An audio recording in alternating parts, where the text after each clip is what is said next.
دوستو 19 اگست کو عالمی انسانی دن کے طور پر منایا جاتا ہے، یعنی ورلڈ ہیومنٹیرین ڈے۔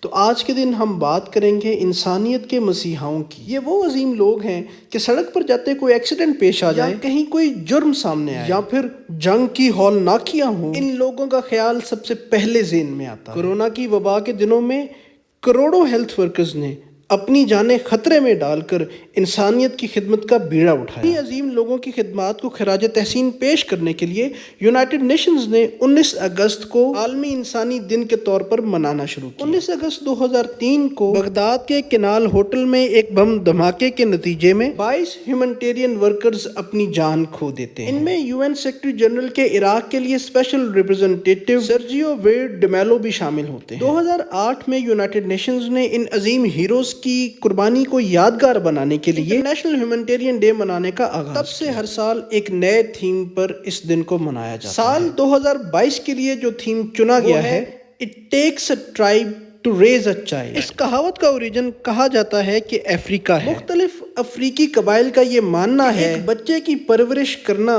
تمام قبیلے کی ذمہ داری ہے۔ اس کا قبیلہ مل کر ہی اسے ایک سیف انوائرمنٹ دے سکتا ہے جس میں وہ ڈر خوف کے بغیر اپنی زندگی گزارے، ایک کامیاب اور صحت مند انسان۔ دوسرے الفاظ میں اس دفعہ کا تھیم کلیکٹیو رسپانسبلٹی پر فوکس کرے گا۔ اس دنیا کو سیف بنانا ہم سب کی ذمہ داری ہے۔ اس دنیا کو ان لوگوں کے لیے بھی سیف بنانا پڑے گا جن کا کام لوگوں کی مدد کرنا ہے۔ UNO کے اعداد و شمار کے مطابق سال 2021 میں 460 ہیومنٹیرین ورکرز پر حملہ کیا گیا، جن میں سے 140 اپنی جان سے ہاتھ دھو بیٹھے، 203 زخمی ہوئے اور 117 کو کڈنیپ کیا گیا۔ مارے جانے والے ورکرز میں 98% کا تعلق نیشنل آرگنائزیشنز کے ساتھ جبکہ 2% کا تعلق انٹرنیشنل آرگنائزیشن سے تھا۔ ہیومنٹیرین ورکرز کے خلاف ہونے والی وائلنس کے واقعات سب سے زیادہ سوڈان، سیریا اور افغانستان میں رپورٹ ہوئے۔ ان تینوں ممالک کو اس ٹائم پہ جنگ کا سامنا تھا۔ سال 2022 میں یمن سب سے زیادہ ہیومنٹیرین ایڈ کی ضرورت میں ہوگا۔ اس کی 67% پاپولیشن کو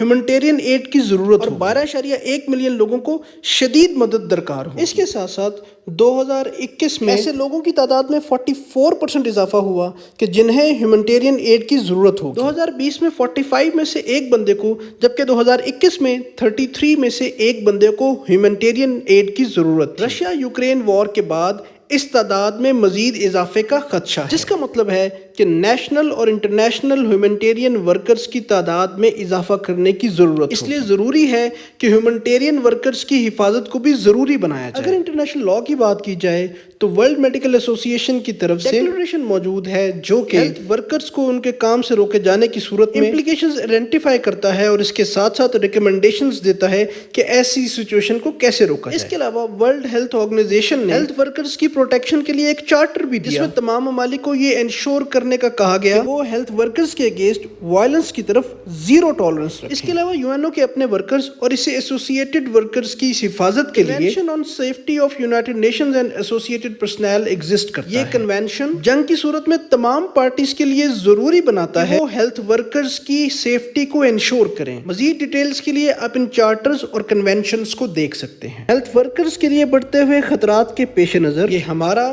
اور تمام ممالک کا فرض بنتا ہے کہ ہم ان کی سیکیورٹی انشور کریں۔ نہ صرف یہ بلکہ ہم اپنی عام زندگیوں میں ان کی عزت کریں، اپنے پرسنل افیئر میں جس حد تک ہو سکے ان لوگوں کی سیکیورٹی بھی انشور کریں۔ یہی It takes a tribe to raise a child کے فلسفے کا لب لباب بھی ہے۔ اس سوسائٹی کا ہر فرد یکمشت ہو کے ایک دوسرے کی حفاظت اور ایک دوسرے کی بہتری کے لیے کام کرے۔ ویڈیو پسند آئی ہو تو اسے لائک کریں، شیئر کریں، چینل کو سبسکرائب کریں اور مزید ویڈیوز کے لیے ہمارے ساتھ جڑے رہیں۔